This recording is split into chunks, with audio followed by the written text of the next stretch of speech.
بسم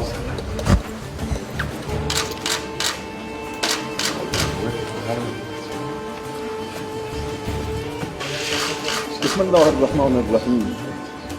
جناب حجت الاسلام آقای حاج سید ابراهیم رئیسی دامت برکاته، جناب عالی را که خود نشأت یافته آن دیار پربرکت و برخوردار از صلاح و امانت و کارآزموده در مدیریت‌های کلان میباشید، به تولیت آن آستان نورانی و مقدس منسوب میکنند.